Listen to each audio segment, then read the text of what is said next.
ಜಾರಿಗೆ ಬಂದು ಭಾರತ ಗಣರಾಜ್ಯವಾದದ್ದು ಜನವರಿ 26, 1950ರಂದು. ಇದರ ಪ್ರಯುಕ್ತ ಈ ದಿನದಂದು ಗಣರಾಜ್ಯೋತ್ಸವ ದಿನವನ್ನಾಗಿ ಆಚರಿಸುತ್ತೇವೆ.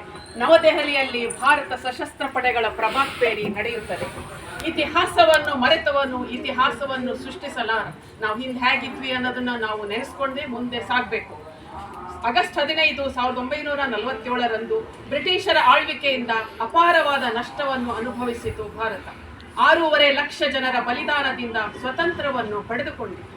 ಆದರೂ ಬ್ರಿಟಿಷರ ಕಾನೂನು ಕಾಯ್ದೆಗಳು ಜಾರಿಯಲ್ಲಿತ್ತು. ಆದ್ರೂ ನಮಗೆ ಅದೇ ಕಾನೂನುಗಳನ್ನೇ ಜಾರಿ ಮಾಡಿದ್ರು. ಅದಕ್ಕಾಗಿ ಆಗಸ್ಟ್ 29, 1947ರಂದು ಡಾಕ್ಟರ್ BR ಅಂಬೇಡ್ಕರ್ ಅವರ ನೇತೃತ್ವದಲ್ಲಿ ಕರಡು ಸಮಿತಿಯ ನೇಮಕಾತಿಯನ್ನು ಮಾಡಲಾಯಿತು. Doctor Rajendra Prasad, Alladi Krishnaswami Ayyar, Gopal Swami Ayyangar, TT Krishnamachari, DP Khaitan, sir ಬೆನ್ಗಲ್, ಕನ್ನಯ್ಯಲಾಲ್ ಮುನ್ಷಿ ಮತ್ತು ಮೊಹಮ್ಮದ್ ಸಾದತ್ ಉಲ್ಲಾ ಮತ್ತು ಮಹಿಳೆಯರಾದ, ಆಗಲೂ ಕೂಡ ಮಹಿಳೆಯರ ಪಾತ್ರ ಇತ್ತು, ಶ್ರೀಮತಿ ವಿಜಯಲಕ್ಷ್ಮಿ ಪಂಡಿತ್ ಮತ್ತು ಶ್ರೀಮತಿ ಸರೋಜಿನಿ ನಾಯ್ಡು ಇಂತಹ ಪ್ರಮುಖರ ಸಮ್ಮುಖದೊಂದಿಗೆ ಸಂವಿಧಾನವನ್ನು ತಯಾರು ಮಾಡಲಾಯಿತು. ಒಟ್ಟು ಸಂವಿಧಾನದಲ್ಲಿ 3 ವಿಭಾಗಗಳಿವೆ: ಶಾಸಕಾಂಗ, ನ್ಯಾಯಾಂಗ, ಕಾರ್ಯಾಂಗ. ಇದರಲ್ಲಿ 22 ಭಾಗಗಳಿವೆ. 12 ವಿವರ ಪಟ್ಟಿ ಮತ್ತು 123 ತಿದ್ದುಪಡಿಗಳಾಗಿ ವಿಂಗಡಿಸಲಾಗಿದೆ. ಒಟ್ಟು 448 ಲೇಖನಗಳನ್ನು ಒಳಗೊಂಡಿದೆ. ಇದನ್ನು ರಚಿಸುವಾಗ ಕೂಲಂಕುಷವಾಗಿ ಎಲ್ಲ ವಿಚಾರಗಳನ್ನು ಗಮನಿಸಿ ತಯಾರು ಮಾಡಲಾಗಿದೆ. ಅದರಲ್ಲಿ it's a lengthiest written constitution in the world. ಅಮೆರಿಕಾದ ಸರ್ವೋಚ್ಚ ನ್ಯಾಯಾಂಗ ವ್ಯವಸ್ಥೆ, ಆಸ್ಟ್ರೇಲಿಯಾದ ಸಮಕಾಲೀನ ಪರಸ್ಪರ ಸಹಕಾರದ ಆಡಳಿತ ಹಂಚಿಕೆ, ಬ್ರಿಟನ್ ಸಂಸತ್ ಸ್ವರೂಪದ ಸರ್ಕಾರ, ಕೆನಡಾದ ಕೇಂದ್ರೀಕೃತ ಫೆಡರಲ್ ರಾಜ್ಯ ಸ್ವರೂಪ ಸರ್ಕಾರ, ಜಪಾನಿನ ನ್ಯಾಯಬದ್ಧ ಪೊಲೀಸ್ ವ್ಯವಸ್ಥೆ, ಐರ್ಲೆಂಡ್ನ ನಿರ್ದೇಶಕರ ತತ್ವಗಳು, ಹೀಗೆ ಎಲ್ಲ ಅಂಶಗಳು ಭಾರತದ ಸಂವಿಧಾನದಲ್ಲಿದೆ. ವಿಶ್ವದಲ್ಲಿಯೇ ಅತ್ಯಂತ ದೊಡ್ಡದಾಗಿದೆ. ಇದು ಲಿಖಿತ ಸಾಕ್ಷಿಯ ಸಂವಿಧಾನ. ಇದರಲ್ಲಿ ನೀತಿ ಮೌಲ್ಯಗಳ ಅಳವಡಿಕೆಯಾಗಿದೆ. ಇದು ವಿಶ್ವದಲ್ಲಿಯೇ ಅತಿಯಾದ ದೊಡ್ಡ ಕಾಯ್ದೆಗಳ ಭಂಡಾರ. ಇದನ್ನು ಸಂಸತ್ತಿನ ಗ್ರಂಥಾಲಯದಲ್ಲಿ ಇಡಲಾಗಿದೆ. ಇದು ಹಿಂದಿ ಮತ್ತು ಇಂಗ್ಲಿಷ್ ಭಾಷೆಯಲ್ಲಿ ಕೈಬರಹದಲ್ಲಿ, ಕ್ಯಾಲಿಗ್ರಫಿ ಅಂದರೆ ಕೈಬರಹದಲ್ಲಿ ಬರೆದಿರುತ್ತೆ. ಪ್ರತಿಗಳನ್ನು ಸಂರಕ್ಷಿಸಲಾಗಿದೆ.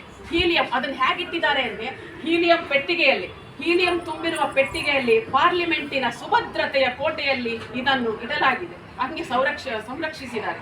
ಸಂವಿಧಾನದ ಮೂಲ ಪ್ರತಿ 479 ಪುಟಗಳ ಕೈ ಬರಹದಲ್ಲಿ ಬರೆದಿರುವ ಬೃಹತ್ ಗ್ರಂಥವಾಗಿದ್ದು, ಅಂದಿನ ಎಲ್ಲ ನಾಯಕರು ಸಂವಿಧಾನದ ಬಗ್ಗೆ ತಮ್ಮ ಒಪ್ಪಿಗೆಯನ್ನು ಸೂಚಿಸಿ ಹಸ್ತಾಕ್ಷರ ನಮೂದಿಸಿದ್ದಾರೆ. ಅಂದರೆ ತಮ್ಮ ಸೈನ್ ಮಾಡಿದ್ದಾರೆ, ಸಿಗ್ನೇಚರ್ ಮಾಡಿದ್ದಾರೆ. ಈ ಸಮಿತಿಯ ಸಂವಿಧಾನ ಕರಡು ಪ್ರತಿಯನ್ನು ತಯಾರಿಸಿ ನವೆಂಬರ್ 4, 1947ರಂದು ಶಾಸನ ಸಭೆಯಲ್ಲಿ ಮಂಡಿಸಿತು.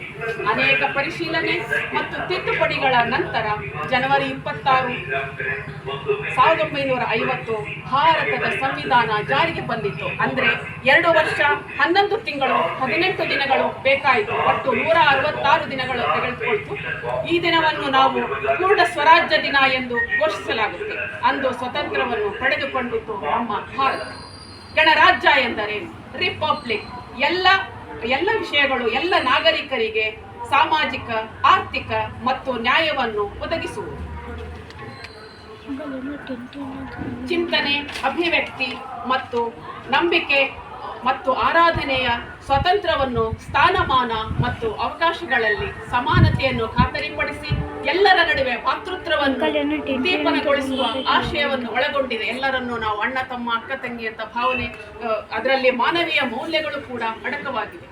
ದೇಶವನ್ನು ಒಗ್ಗೂಡಿಸುವಲ್ಲಿ ಸ್ವಪ್ರಮುಖವಾದ ಮಹತ್ ಕಾರ್ಯವನ್ನು ಉಕ್ಕಿನ ಮನುಷ್ಯ ಅಂತ ಯಾರಿಗೆ ಕರಿತಾ ಇದ್ರು? ಸರ್ದಾರ್ ವಲ್ಲಭಾಯಿ ಪಟೇಲ್. ಇವರು ಉಕ್ಕಿನ ಮನುಷ್ಯ ಎಂದೇ ಪ್ರಸಿದ್ಧಿಯಾದವರು.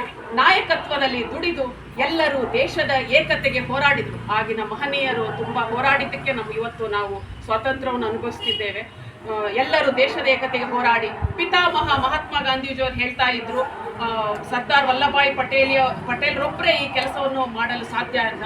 ಆಗ 565 ಸಣ್ಣ ಪ್ರಾಂತಗಳಿತ್ತು, ಅವನ್ನೆಲ್ಲ ಒಗ್ಗೂಡಿಸಿದ್ರು. ಮತ್ತು ಗಾಂಧೀಜಿಯವರು ಇವ್ರ ಮೇಲೆ ನಂಬಿಕೆ ಇಟ್ಟಿದ್ರು, ಅದನ್ನೇ ಮಾಡಿದ್ರು. ಈ ನಿರ್ಧಾರವನ್ನು ಒಪ್ಪಿಕೊಂಡು ದೇಶವನ್ನು ಏಕೀಕರಣಗೊಳಿಸುವಲ್ಲಿ, ದೇಶದ ಏಕತೆಗೆ, ಭಾವೈಕ್ಯತೆಗೆ, ರಾಷ್ಟ್ರೀಯತೆಗೆ ನಾಂದಿ ಹಾಡಿದರು. ಎಲ್ಲರ ಪರಿಶ್ರಮದಿಂದ ದೊರಕಿದೆ ನಮಗೆ ಸ್ವಾತಂತ್ರ್ಯ. ಪ್ರಜಾಪ್ರಭುತ್ವವೆಂದರೇನು? ಜನರಿಂದ, ಜನರಿಗೋಸ್ಕರ, ಜನರಿಗಾಗಿ ನಡೆಯುವ ಸರ್ಕಾರ. It's ruled by the people, of the people and for the people. ಗಣರಾಜ್ಯವೆಂದರೆ ಸಂವಿಧಾನ ಹಾಗೂ ಆಡಳಿತಕ್ಕೆ ಒಳಪಟ್ಟಿದೆ. ಚುನಾವಣೆ ಮೂಲಕ ಪ್ರತಿನಿಧಿಗಳನ್ನು ಆರಿಸಿ ನಾವಿಲ್ಲಿಂದ ಕಳಿಸ್ತೇವೆ. ಗಣ ಎಂದರೆ ಇನ್ನೊಂದು ಅರ್ಥ ಏನು ಅಂದರೆ ಸಮೂಹ. ಗಣ ಎಂದರೆ ಸಮೂಹ. ಸರ್ಕಾರದ ಆಡಳಿತ ಜನರ ಕೈಯಲ್ಲಿದೆ. ಹಾಗೆ ನಾವು ಜನರಿಗೋಸ್ಕರ, ಜನರ ಒಳಿತಿಗಾಗಿ ದುಡಿಯಬೇಕಾಗಿದೆ. ಸಂವಿಧಾನದ ಒಡೆಯ ರಾಷ್ಟ್ರಪತಿಯಾಗಿರುತ್ತಾರೆ. ಎಲ್ಲ ಚುನಾಯಿತ ಪ್ರತಿನಿಧಿಗಳು ತಮ್ಮ ವೈಯಕ್ತಿಕ ಹಿತಾಸಕ್ತಿಯನ್ನು ಬಿಟ್ಟು ದೇಶಕ್ಕಾಗಿ ದುಡಿಯಬೇಕಾಗಿದೆ.